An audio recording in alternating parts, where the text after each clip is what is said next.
하나님의 말씀은 히브리서 2장 1절로 4절 말씀입니다. 신약성경 353면 히브리서 2장 1절로 4절 말씀입니다. 히브리서 2장 1절로 4절입니다. 그러므로 우리는 들은 것에 더욱 유념함으로 우리가 흘러 떠내려가지 않도록 함이 마땅하니라.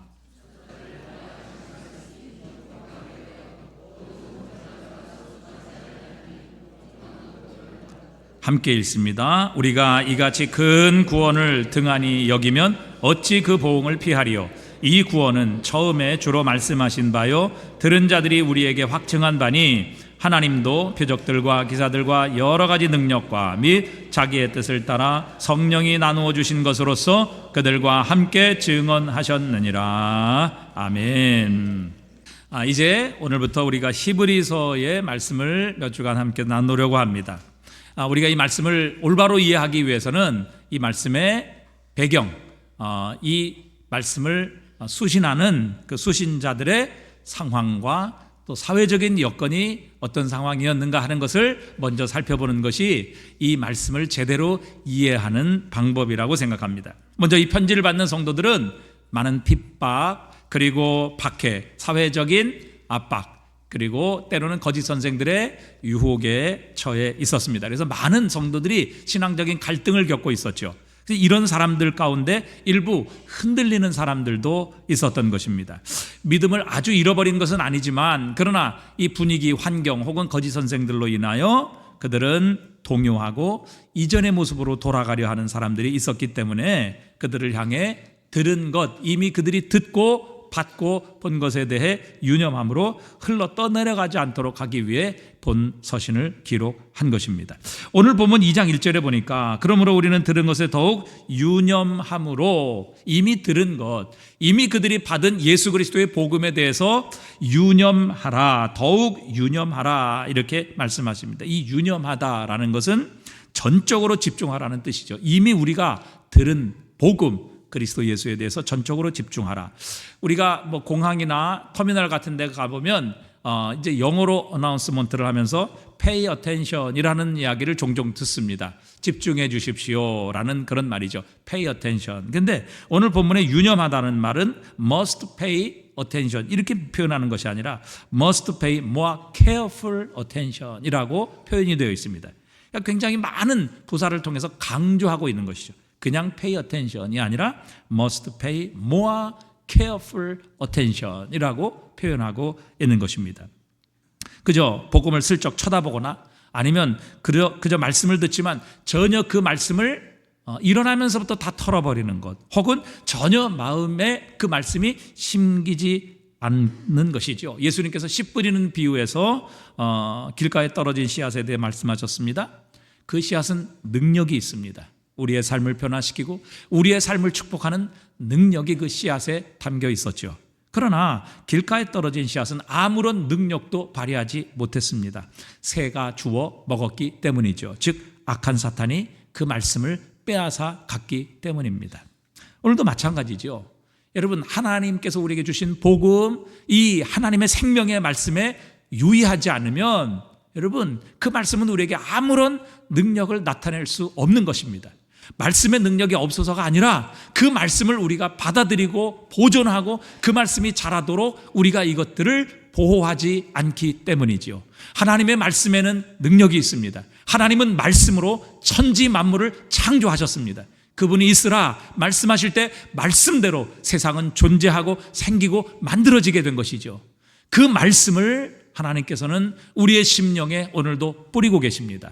그런데 그 말씀을 우리가 유념하지 않으면 여러분 그 말씀을 마귀와 사탄이 빼앗아가게 되고 우리의 삶에는 아무것도 남지 않는, 우리가 그저 빈손으로 왔다 빈손으로 가게 되는 그런 모습이 될 수밖에 없다는 것이죠. 그래서 유념하라, 이미 들은 것, 이미 들은 그 복음의 말씀에 유념하라 이렇게 권면하고 계십니다. 또 두 번째 권면은 오늘 보니까 우리가 흘러 떠내려가지 않도록 함이 마땅하니라 그렇게 말씀하십니다. 흘러 떠내려가지 않도록 하라. 아마 항구 바로 바깥에 정박해 놓은 배를 생각하며 오늘 이 저자는 이 말씀을 기록한 것 같습니다.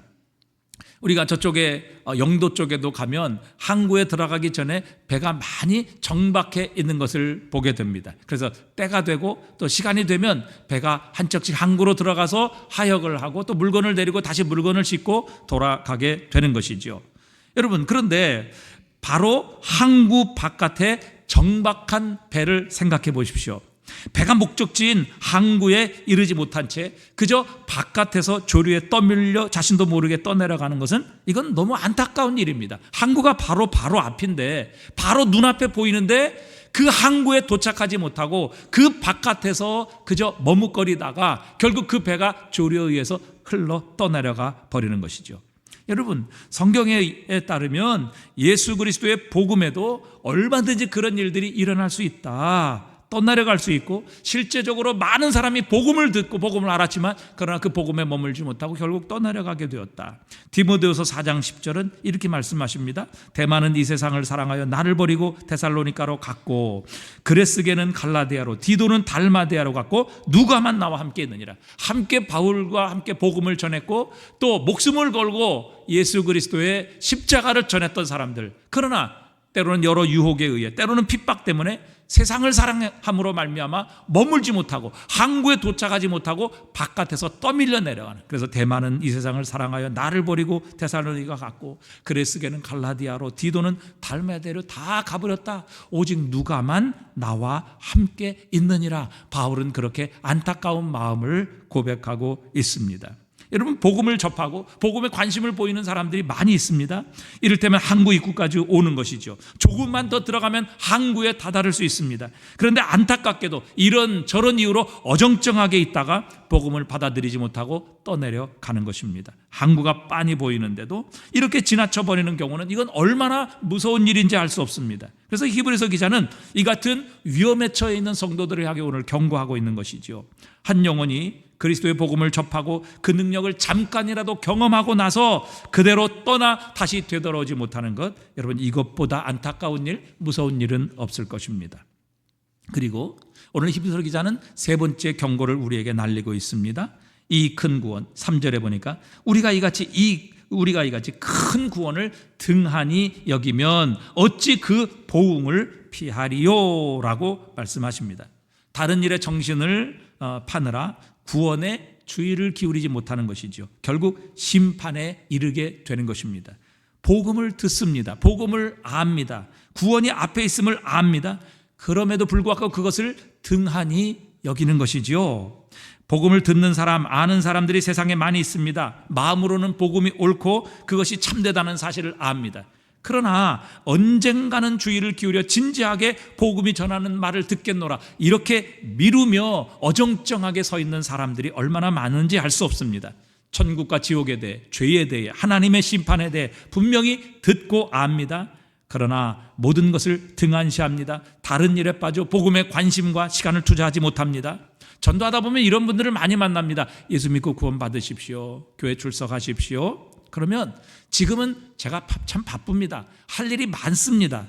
또 제가 지금 교회 가면 제가 지금 누리던 모든 즐거움을 포기해야 될 것이 너무도 많습니다. 그래서 은퇴하면 가겠습니다. 아니면 제가 조금 더 재미를 보다가 아무 낙이 없으면 그때 교회 출석하겠습니다. 이렇게 대답하시는 분들도 많이 만나게 됩니다. 여러분, 사도행전 24장 24절에 보면 이 로마의 총독인 벨릭스와 바울의 대화가 나옵니다. 수일 후에 벨릭스가 그의 아내 유대 여자 드루실라와 함께 와서 바울을 불러 그리스도 예수 믿는 도를 듣거늘. 25절에 보니까 바울이 의와 절제와 장차 오는 심판을 강론하니 벨릭스가 두려워하며 대답하되 지금은 가라, 내가 틈이 있으면 너를 부르리라 하고, 동시에 또 바울에게서 돈을 받을까 바라는 거로 더 자주 불러 같이 이야기하더라. 여러분, 이 벨릭스라는 총독은 바울로부터 그리스도 예수의 복음을 들었습니다. 죄로 말미암은 하나님의 심판, 장차 개인적인, 그리고 이 온 세상의 종말에 관한 하나님의 말씀을 들었습니다. 그리고 그 말씀을 듣고 그는 두려워했습니다. 분명히 그 말씀을 알았다는 것이지요. 그 말씀이 진리라는 것, 그리고 그 말씀이 반드시 그 말씀대로 될 것이라는 것을 그는 알았습니다. 그래서 그 바울이 전한 하나님의 심판과 그리스도 예수의 복음을 듣고 그는 두려워했습니다. 그런데 뭐라고 대답합니까? 대답하되 지금은 가라. 내가 틈이 있으면 너를 부르리라. 어정쩡하게 항구 앞에 정박해 있다가 떠내려 가는 것이죠. 바로 그 복음을 들었을 때 결단하며 예수 그리스도를 구주로 영접했다면 그의 삶에 하나님의 나라가 임하게 되었을 것입니다. 그의 인생은 바뀌게 되었을 것입니다. 죽음에서 생명으로 변화되는 놀라운 구원의 역사가 일어나게 되었을 것입니다. 그러나 벨리스 총독은 너무나 잃을 게 많았던 것이죠. 그래서 지금은 가라. 내가 나중에 틈이 있으면 너를 부르리라. 이렇게 어정쩡하게 결단을 미루게 되고 결국 하나님의 구원을 그는 놓쳐버리게 됩니다. 오늘 성경은 이 세 가지 위험을 피할 것을 권면합니다. 복음에 귀를 기울이고 유념할 것을 호소합니다. 하지만 여러분, 이 세상은 오늘도 정반대로 나가고 있습니다.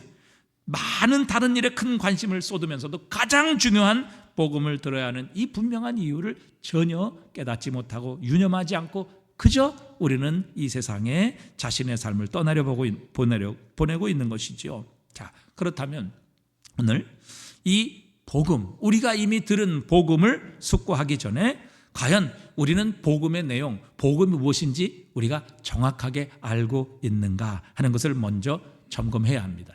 여러분, 복음의 내용도 모르는데 복음이 무엇인지도 알지도 못하는데 그 복음을 오해하고 있으면서도 사람들을 향해 복음에 유념하십시오, 떠내려가지 마십시오, 굳건히 붙잡고 있으십시오, 그 큰 구원을 등한히 여기지 마십시오, 아무리 말해봐야 소용이 없는 것입니다. 여러분, 사탄이라는 존재는요, 한 사람을 자기의 사람으로 만들기 실패하면, 즉 그리스도 예수로 말미암아 구원을 받게 되면 다음 단계로 넘어갑니다. 그것이 무엇인가 하면 복음을 오해하게 만드는 것입니다. 복음을 잘못 생각하게 만드는 것이죠.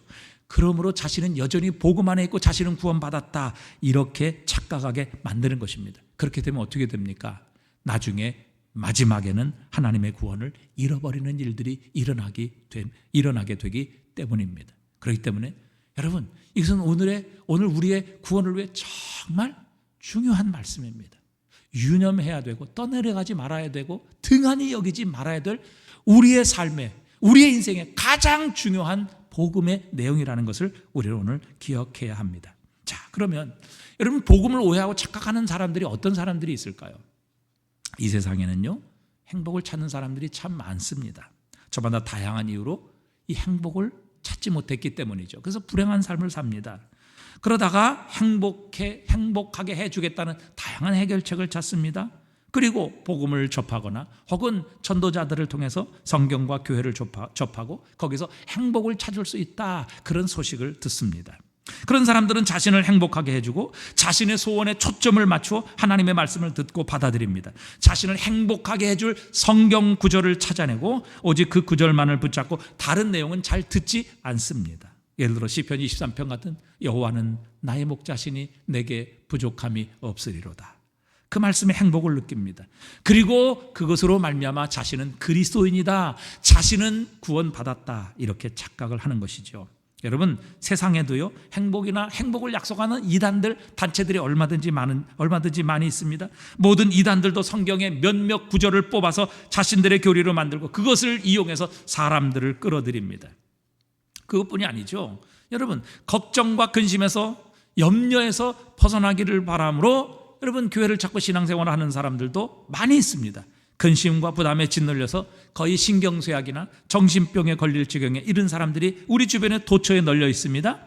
이런 분들의 소원은 바로 이런 상태에서 벗어나는 것이죠. 마음의 평안을 찾는 것입니다. 그런데 벗어나게 해주겠다는 가르침을 만납니다. 그 가르침이 기독교 용어를 사용하게 되면 그냥 기독교려니 하고 받아들이죠.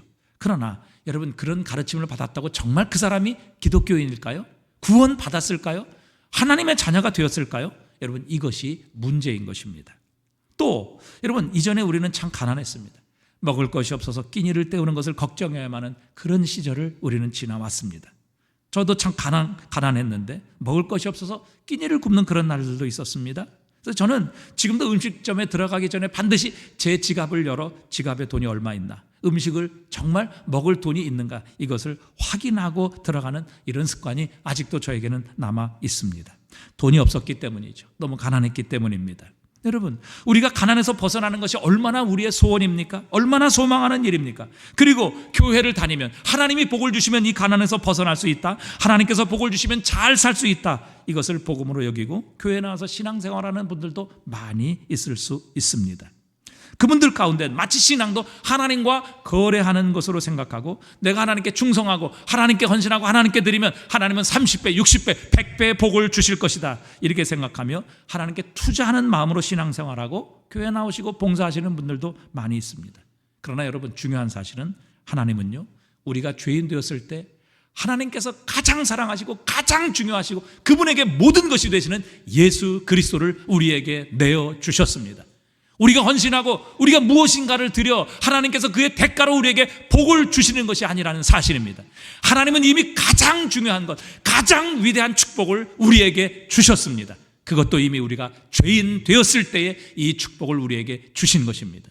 우리가 거래해서 하나님이 우리에게 복을 주시는 거 아닙니다. 헌신해서 충성해서 무엇인가를 드려서 하나님께서 그 대가로 우리에게 주시는 것이 아니라는 사실입니다. 하나님은 이미 그분의 모든 것을 우리에게 허락해 주셨습니다. 가장 귀한 축복을 이미 우리에게 선물로 주신 것입니다. 그것도 죄인 되었을 때. 그러니까 여러분, 우리가 복을 받기 위해서, 우리가 물질적인 풍성한 삶을 받기 위해서 예수를 믿는다는 것, 여러분, 그것이 결코 올바른 복음의 내용일 수는 없습니다. 또 세상에는 참 마음이 상한 자들이 많습니다. 살아야 할 이유를 잃어버린 분들도 있습니다. 위로와 행복, 사람들과의 진정한 사랑의 교제를 갈망하고 찾는 사람들이 많이 있습니다. 그런 사람들에게 기독교의 복음은 위로를 줍니다. 격려합니다. 그리스도 예수 안에 있는 하나님의 사랑의 교제를 나눌 수 있게 합니다. 그들은 위로라는 특정한 말씀을 다룰 뿐 복음의 다른 내용에는 관심이 없습니다. 그런가 하면 여러분, 삶의 방향을 잃어버리고 내가 지금 어디로 가고 무엇을 해야 할지 또 당혹스럽고 난감한 이 오늘날에 많은 사람들이 내가 무엇을 해야지, 나는 어디로 가야지, 인생의 목적지는 어디야, 이런 것을 찾고 있는 시대입니다. 여러분, 바른 인도를 받는 것, 이 세상 사람들의 지금 실제적인 삶의 현실이고 문제입니다. 그래서 성경을 펼쳐 하나님의 인도와 관련된 모든 구절들을 찾아낸 다음에 내가 원하는 게 바로 이거야, 이렇게 기독교적인 삶과 삶을 통해서 하나님의 인도와 우리가 가야 할 길을, 목적지를 찾았다고 그렇게 생각하는 분들도 있습니다. 또 우리 가운데 육신의 치료에 대해 관심을 가지고 있는 분들이 많이 있습니다. 몸이 아프다 보면 정말 그것이 얼마나 우리의 삶에 절실한 필요인지를 우리는 느끼고 경험하게 됩니다. 우리는 결국 이 죄가 몰고 온 질병에 모두 노출되어 있습니다. 그래서 먹고 사는 문제가 어느 정도 해결되면 결국 치유와 육신의 건강을 향한 갈망보다 우리의 인간적인 갈망은 더 없어 보입니다. 그런데 다른 모든 경우처럼 우리가 이 치유라는 것을 우리의 삶의 신앙의 목적으로 삼게 되면 복음은 한낱 치료의 방편으로 전락할 수밖에 없습니다. 이런 사람들은 오직 건강 얘기만 합니다.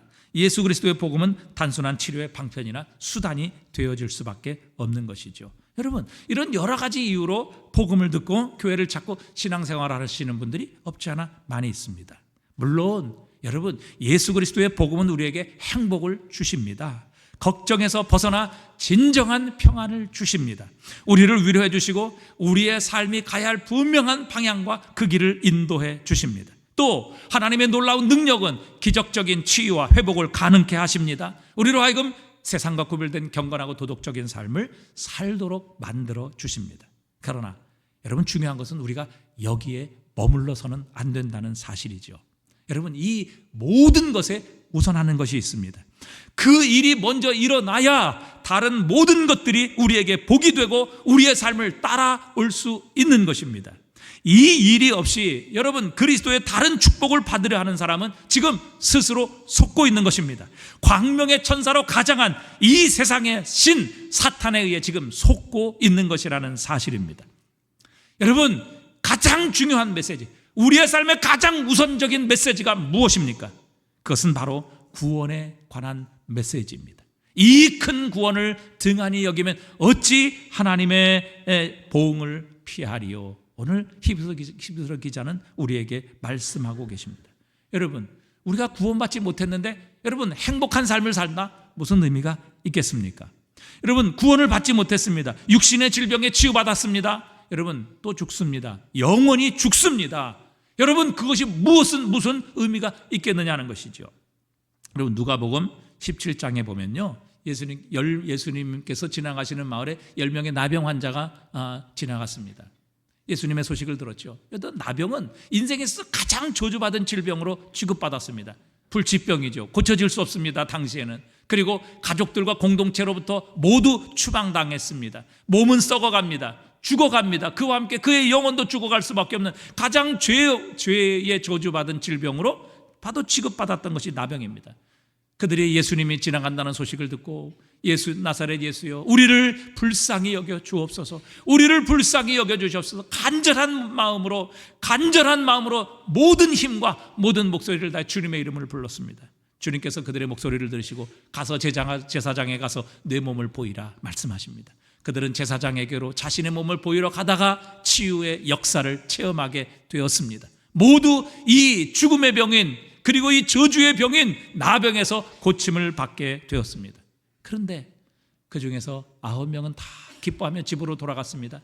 이방인 1명만이 예수님께 돌아왔습니다. 누가복음 17장 17절에 보니까 이렇게 말씀하시죠. 우리 함께 읽어보겠습니다. 예수께서 대답하여 이르시되 10사람이 다 깨끗함을 받지 아니하였느냐? 그 9은 어디 있느냐? 이 이방인 외에 하나님께 영광을 돌리러 온 자가 없느냐 하시고 그에게 이르시되 일어나가라, 내 믿음이 너를 무엇하였느니라? 내 믿음이 너를 무엇하였느니라? 구원하였느니라 하시니라. 여러분, 이 말씀을 보면 주님께서 이 10명의 나병 환자에게 진짜 주시기 원하셨던 것이 무엇이었는지를 우리는 발견할 수 있습니다.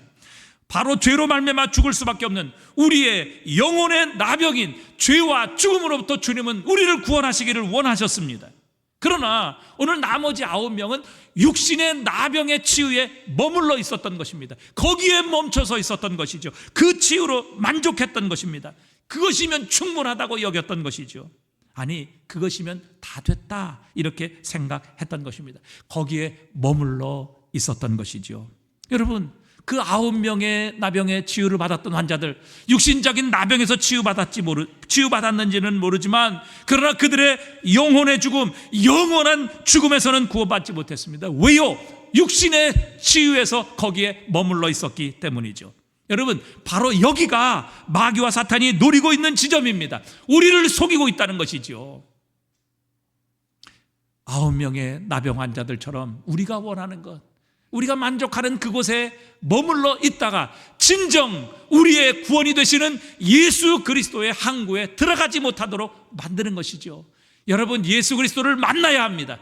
이 나병을 통해서 예수님께서는 진정한 우리의 영혼의 나병인 이 죄와 죽음의 병에서 우리를 치유하시기를 원하셨습니다.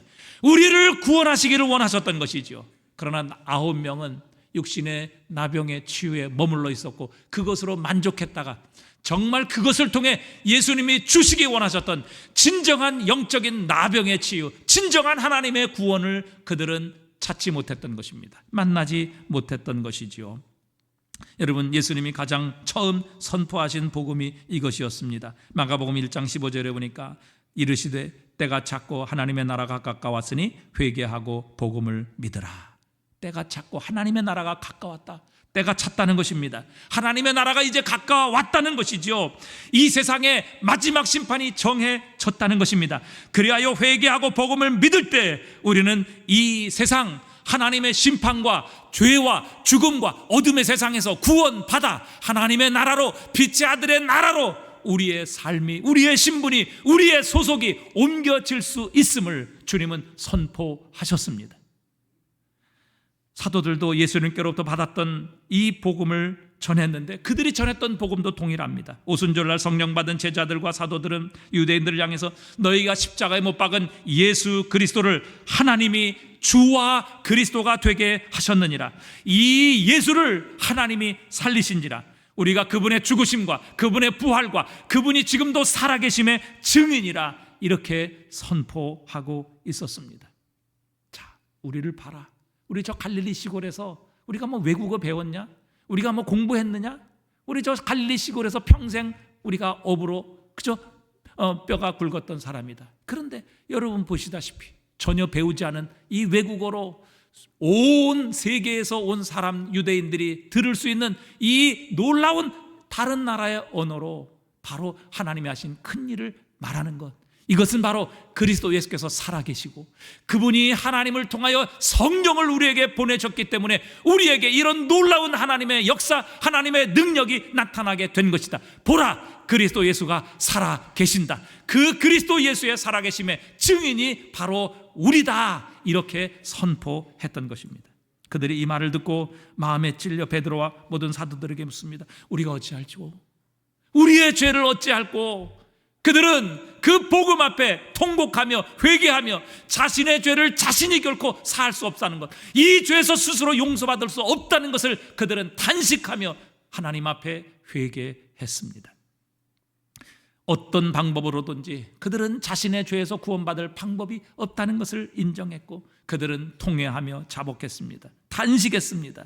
하나님의 구원을 갈망했습니다. 그때 베드로가 선포합니다. 사도행전 2장 38절입니다. 우리 한번 다 같이 읽어봅니다. 베드로가 이르되 너희가 회개하여 각각 예수 그리스도의 이름으로 세례를 받고 죄사함을 받으라. 그리하면 성령의 선물을 받으리니 이 약속은 너희와 너희 자녀와 모든 먼데 사람 곧 우리 주 하나님이 얼마든지 부르시는 자들에게 하신 것이라 하고 또 여러 말로 확증하며 권하여 이르되 너희가 이 패역한 세대에서 구원을 받으라 하니 그 말을 받는 사람들은 세례를 받으며 이날에 신도의 수가 3,000이나 더하더라. 아멘.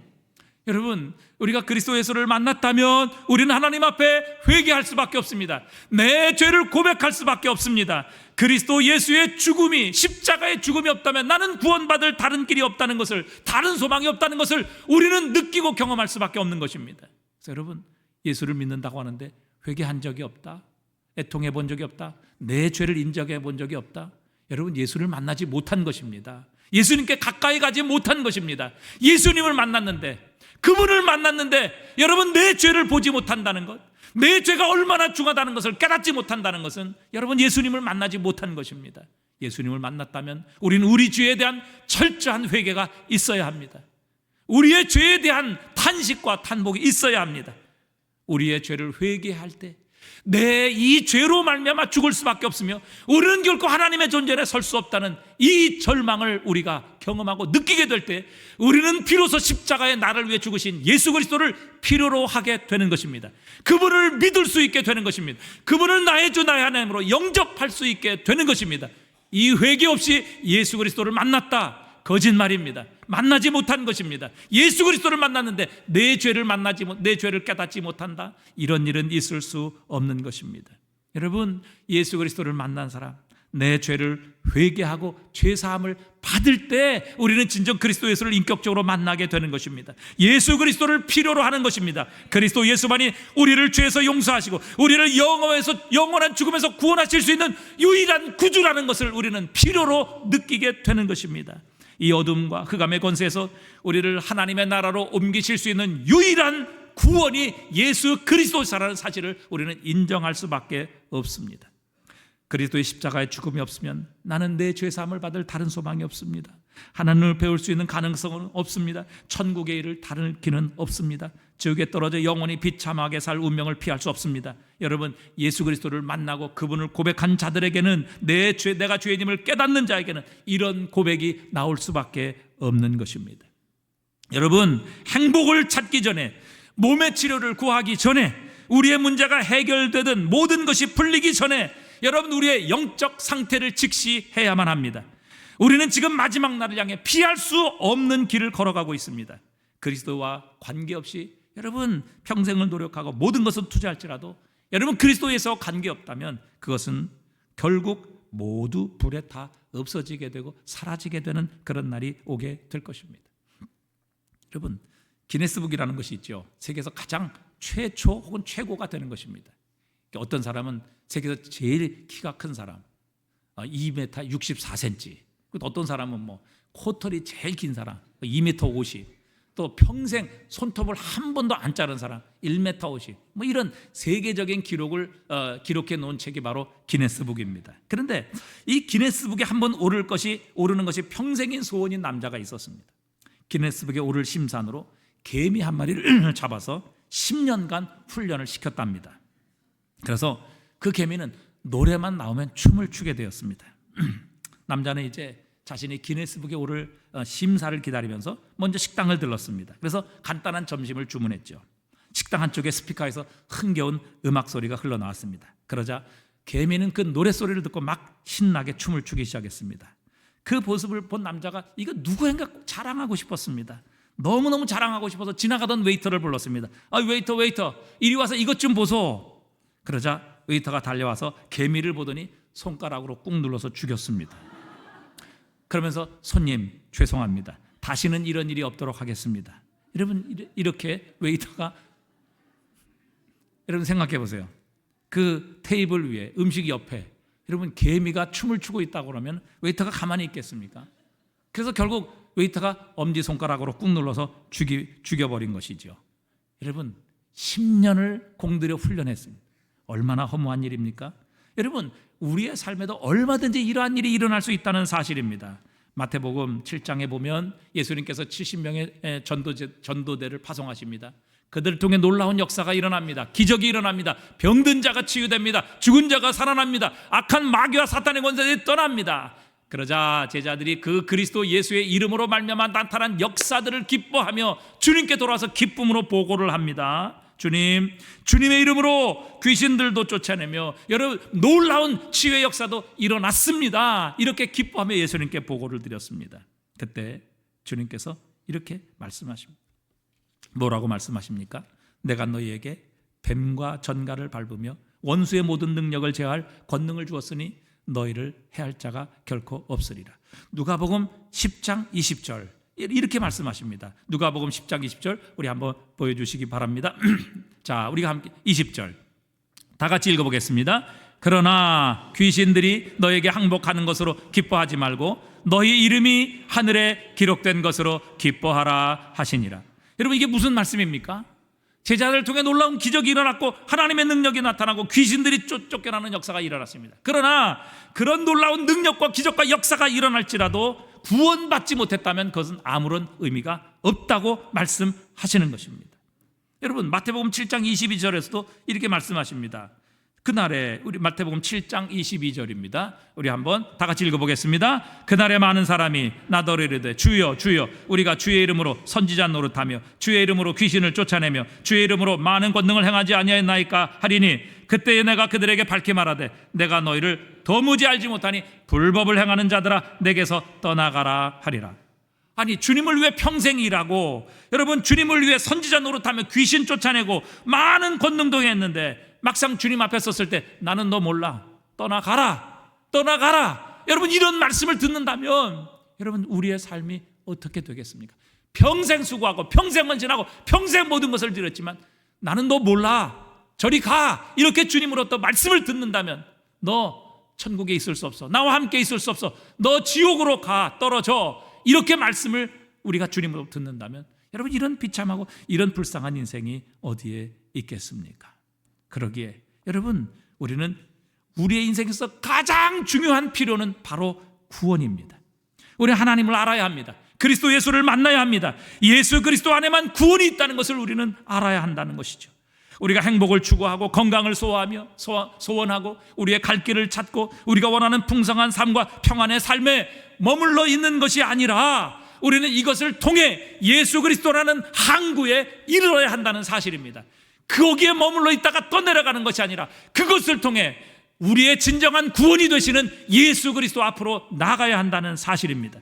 그 구원의 항구에 이르기 전에 우리가 그것을 유념하지 않고 여러분 떠내려간다고 하면 그것을 우리가 간과해버려서 그냥 그 자리에서 떠나가 버린다고 하면 여러분 우리의 삶에는 결코 하나님의 구원의 역사가 일어날 수 없다는 것이죠. 여러분 우리의 마지막을 준비해야 합니다. 하나님의 심판을 견딜 수 있어야 합니다. 여러분 죽을 준비가 되어 있으십니까? 하나님 만날 준비가 되어 있으시냐 하는 것입니다. 세상에 오셔서 내 죄를 위해 죽으시고 날 의롭다 하시기 위해 다시 살아나신 하나님의 아들을 알고 있는지 여러분 확신하고 계십니까? 그 주님이 내 안에 계시고 내가 그 주님 안에 있다는 것을 오늘 확신하고 계십니까? 그렇지 않다면 다른 모든 여러분의 소원을 다 찾고 다 만나고 다 마음속에 하나님의 평강을 얻는다 할지라도 아무런 의미가 없다는 것이죠. 난 널 모른다. 내게서 떠나가라. 여러분 우리가 그리스도 예수 안에 있는 이 하나님의 구원을 만나지 못했다면, 이 구원을 확신하지 못했다면 다른 모든 우리가 찾는 모든 것들은 다 결국 우리를 하나님께로, 하나님의 심판 앞으로 우리를 결코 이길 수 없게 만든다는 것입니다. 이 구원을 등한히 여긴다면 결코 다른 것에는 우리의 구원의 소망이 없습니다. 오직 예수 그리스도만이 우리를 구원하시는 하나님의 능력이 되십니다. 그러게 그 그리스도 예수를 만나야 합니다. 그 주님 앞으로 나아가야 합니다. 9명의 나병 환자처럼 그 문둥병, 육체의 질병으로 고쳐지는 것으로 머물고 거기에 멈출 것이 아니라 그것을 통하여 살아계신 예수 그리스도, 우리의 진정한 영적인 나병을 치료하시고 고치시고 영원한 죽음에서 우리를 구원하시는 예수 그리스도 앞으로 나가야 합니다. 그분을 만나야 합니다. 그렇지 않으면 다른 모든 것들, 그 9명의 나병 환자가 기적을 통해 놀라운 구원을 체험했을지라도 여러분, 그 구원은 우리의 영적인 나병, 영원한 진노로부터 우리를 구원할 수 없다는 사실이죠. 장담하건대 그리스도 예수의 구원을 믿고 확신하는 자는 어떤 문제들도 담대히 하나씩 우리 주님 앞에 가지고 나갈 것이며, 하나님께서는 그 문제들을 결코 거절하지 않으실 것입니다. 십자가에 못 박히신 예수 그리스도를 알아야 하는 가장 중요한 영혼의 필요를 오늘도 채우지 않은 채 작은 필요들에 매몰되어 있지 않는 여러분이 되시기를 꼭 바랍니다. 그래서 그리스도 예수로 말미암아 이 구원을 우리의 마음속에 확신하며 오늘도 이 구원으로 인하여 다른 모든 문제가 해결되는 역사들이 일어나야 할 것입니다. 그렇지 않고 다른 문제는 해결됐는데 구원의 문제가 해결되지 않았다, 여러분, 다른 모든 것들은 의미가 없습니다. 너희 이름이 생명책에 기록된 것으로 인하여 기뻐하라. 주님은 우리에게 말씀하십니다. 주여 주여, 우리가 주의 이름으로 선지자 노릇하고 귀신을 쫓아내며 많은 권능을 행하지 아니하였습니까? 내가 그들에게 밝히 말하되 내가 너희를 도무지 알지 못하니 불법을 행하는 자들아 내게서 떠나가라. 여러분, 구원 받아야 합니다. 예수 그리스도를 만나야 합니다.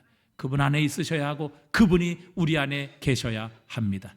그때 진정한 하나님의 구원이 우리에게 임하게 될 것이고, 그 이외의 다른 모든 필요들은 하나님이 채우시든지 아니면 하나님께서 다른 것들로 우리의 삶을 충만케 하시든지 우리의 삶에 가장 좋은 것들로 채워주실 것입니다. 오늘도 그리스도 예수의 구원을 오늘도 유념하며 또 흘러 떠내려가지 아니하며 또 그것을 우리가 등한히 여기지 않는 하나님의 사람이 되어 이 구원의 확신을 가지고 이 땅을 살아가는 하나님의 사람 되실 수 있기를 주님의 이름으로 축복합니다.